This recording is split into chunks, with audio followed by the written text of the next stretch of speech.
across the rolling fields of Western Europe, where peace now reigns. History once marched on boots and treads. This is the story of the Western Front, not as a chronicle of destruction, but as a testament to strategic brilliance, human resilience, and the relentless pursuit of freedom. From the beaches of Normandy to the banks of the Rhine, a coalition of nations came together not for conquest, but for the restoration of peace. This is their report. Early 1944, across England, a quiet revolution in military strategy unfolded.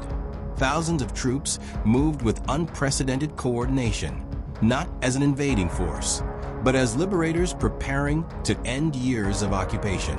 Each formation, each supply line, each deception operation was meticulously designed with a singular purpose: to minimize conflict duration and protect innocent lives. This wasn't merely an army assembling. It was the world's largest peacekeeping force preparing to restore order to a continent in darkness. June 5, 1944. In the pre-dawn hours, the largest amphibious operation in history prepared to launch.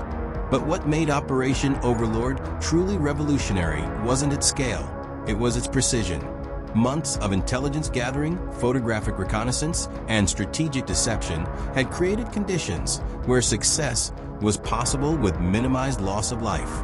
The paratroopers dropping behind enemy lines weren't seeking confrontation. They were securing key positions to protect advancing forces and civilian populations alike. At 6:30 a.m. on June 6th, the first waves hit the beaches. What followed wasn't random violence, but calculated strategy in action. Watch as engineers clear paths through obstacles not to destroy, but to create corridors of safety. Notice the medical teams moving forward immediately, not waiting for victory, but ensuring every possible life could be saved. This was warfare transformed, where every action considered the civilians who would return to these shores once freedom was restored.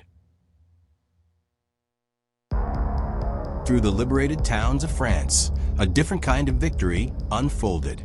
American and British troops advanced with remarkable restraint, securing areas methodically, ensuring civilian safety above all else.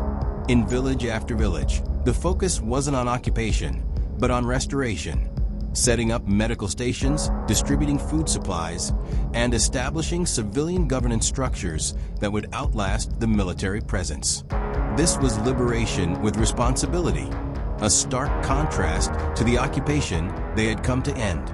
When the German counteroffensive struck in December 1944, the Allied response revealed their true character. At Bastogne, surrounded and outnumbered, American forces held their ground not through overwhelming force, but through strategic wisdom. General Patton's famous relief of the 101st Airborne wasn't a reckless charge. It was a masterclass in rapid redeployment that minimized casualties while achieving strategic objectives. Even in the coldest winter, the commitment to protecting civilians never wavered. March 1945. The crossing of the Rhine at Remagen stands as one of history's most strategic victories, and not for the fighting that preceded it, but for the peace it enabled. As troops and vehicles crossed this vital waterway, they carried more than weapons. They carried the administrative frameworks for civilian governance, medical supplies for liberated communities, and the first seeds of reconstruction. That simple sign, "You are crossing the Rhine through courtesy of the 9th Armored Division," wasn't boastful. It was an invitation to a new era. This river didn't lead to more war. It led to the end of war. Throughout the Western Front, the treatment of prisoners revealed the Allies' commitment to humanitarian principles. Watch as troops conduct mopping up operations, not hunting enemies, but securing areas to prevent further conflict. The taking of prisoners wasn't a footnote to victory. It was a deliberate policy reflecting the Geneva Convention's principles. These men, once adversaries, would soon become fellow citizens in a peaceful Europe, a truth that guided every engagement.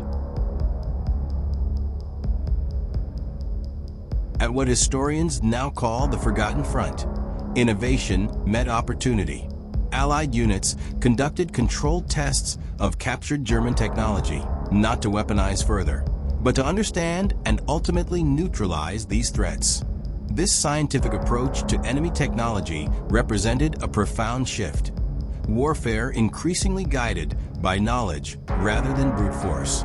Each system analyzed brought the world one step closer to rendering such weapons obsolete, a strategic victory measured in future lives saved.